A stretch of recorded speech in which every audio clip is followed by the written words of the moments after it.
Baiklah, saya akan menjawab pertanyaan soal nomor 4, yaitu mengenai kelemahan KLT dan beberapa obat yang menggunakan uji KLT. Nah, salah satu atau yang paling utama kelemahan KLT yaitu hanya dapat mendeteksi warnanya.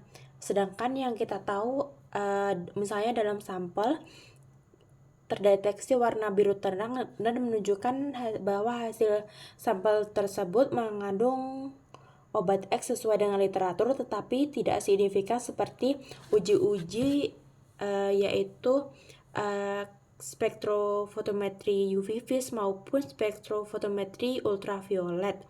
Kemudian beberapa obat yang menggunakan uji KLT untuk pendeteksinya atau uji kualitatifnya yaitu yang pertama yang saya ambil contoh yaitu paracetamol, di mana langkah-langkahnya yaitu pembuatan larutan sampel, pembuatan baku sebagai pembanding, persiapan fase gerak, fase diam, dan pengerjaan sampel. Kemudian didapatkan hasil elusi diamati di bawah sinar UV. Plat silika gel akan berfluoresensi pada panjang gelombang 254 nanometer.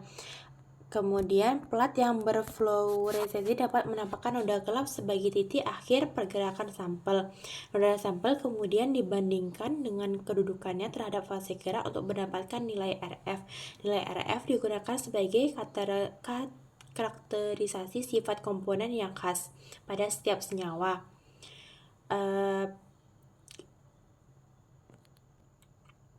Nilai RF sampel kemudian dibandingkan dengan baku pembanding paracetamol. Sampel RF yang teridentifikasi mengandung paracetamol melalui analisis KLT adalah sampel A, B, dan G dengan RF masing-masing 0,6, 7, 0,66, dan 0,662.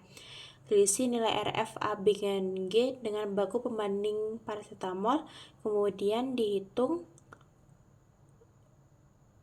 Kemudian yang kedua yaitu obat glibenclamid menggunakan uji KLT, di mana langkah-langkahnya yaitu yang pertama ekstraksi sampel jamu, pembuatan larutan pembanding, pembuatan larutan spik yaitu baku dan sampel, dan uji KLT dan uji spektrofotodegresinometer. Dari analisis data diperoleh KLT dalam bentuk nilai RF dan panjang gelombang maksimum untuk sampel yang positif mengandung BKO. Kemudian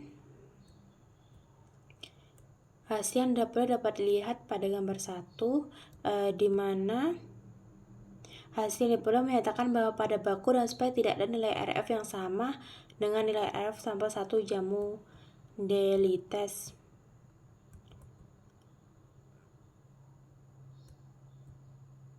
Hasil yang diperoleh yaitu nilai RF baku glibenclamid pada sampel 3K dengan menggunakan 2 eluen yaitu 0,16 dan 0,41. Nilai RF dari sampel ini berwarna biru menggunakan eluen 1 dan dilakukan replikasi sebanyak 2 kali berturut-turut yaitu 0,18, dan pada eluen kedua yang dilakukan replikasi sebanyak 2 kali yaitu 0,1. Sekian penyampaian dari saya ucapkan terima kasih.